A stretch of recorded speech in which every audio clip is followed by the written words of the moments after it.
Crossing the Digital Divide and Creating Digital Equity by Beth Pratt. As life increasingly happens online, we no longer need an appointment with a person to complete our personal business. Instead, we need connectivity and know-how to navigate various web-based platforms from apps to websites. There are also rural and economic barriers to overcome. For example, ever found yourself without any cell service while traveling in remote areas? People live in those regions and they too find connectivity challenging. What is digital equity? Simply put, digital equity is a condition in which all individuals and communities have the information, technology, capacity needed for full participation in our society, democracy, and economy. You can go to www.digitalinclusion.org for some more information on that. That definition cleanly lays out how important the state of digital equity is. In order to fully and equally participate in our world, we must have both technical literacy and access to connectivity. Using the example of lacking cell service in remote regions, which anyone who travels in rural regions has experienced, shows that we definitely do not have equal access to internet services across the United States. Barriers to digital equity. Geography is not the only barrier. Financial constraints for internet and cell service must also be part of this conversation. The hardware can cost thousands of dollars and services can run well over $200 per month. For those on fixed or limited incomes, this barrier to digital access is significant. What about digital literacy? For elders who retired before the mid-1990s, where their employment and education did not require any more technical savvy than using email or a simple browser, the learning curve can be stiff. Physical limitations also play a factor. A person with low vision may struggle with a small screen. Those with arthritis in their hands may find handling a tablet or smartphone challenging. For those devices which rely upon heat rather than pressure for the touchscreen, people with circulatory issues have a whole different problem interacting with their screens. Overcoming the challenges to digital equity. At the government level, there is much afoot to create a more equitable landscape of connectivity for all of our citizens. In Clallam County, there has been a developing plan of expanding broadband service to the west and most rural areas of the county.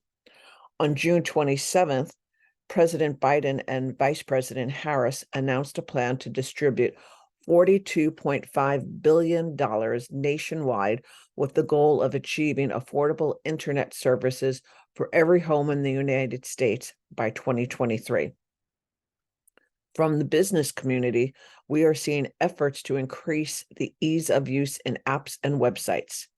Websites are being simplified to fewer pages, and apps are using graphics and simple menus more frequently. However, the expansion of broadband connections is not being driven in the private sector. Because businesses need a certain density of users to recoup investment costs, the funding coming out of Washington, D.C. is vital for this growth. Since 2015, the National Digital Inclusion Alliance has sought to create Since 2015, the National Digital Inclusion Alliance has sought to create equity and inclusion in the digital world. Their work involves advocacy, education, and awareness, and can be found at www.digitalinclusion.org. Digital literacy. Digital literacy poses a different set of challenges. How does one go about learning how to use digital devices?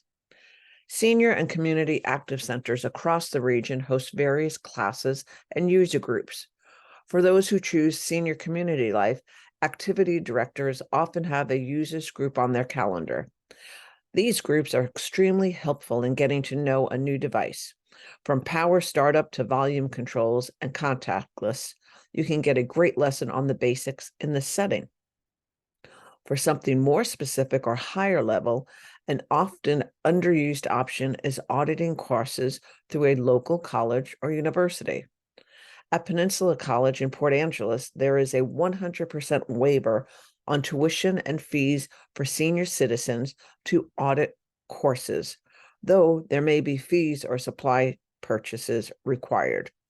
This option is attractive for not only low to no cost, but also it connects senior citizens to young folks in their classrooms and on campus. How many of us have sought out a young niece or a grandson to help us when our devices freeze up? Another place to seek guidance would be your local Chamber of Commerce. Often these organizations not only publish events held by their members, but also hold workshops for their members. Some of the topics are going to add to your digital literacy and, like auditing courses at a college, connect the learner to professionals for whom digital knowledge is ingrained. Staying informed. Lifelong learning is one of the many ways to increase quality of life as we age. As the digital world becomes increasingly intertwined with the real world of our lives, learning new methods, platforms, and tools throughout our lives will continue to be vital to our maintaining our voice in the world. Using social media, online banking, and communication tools like texting apps will help us stay both current and connected.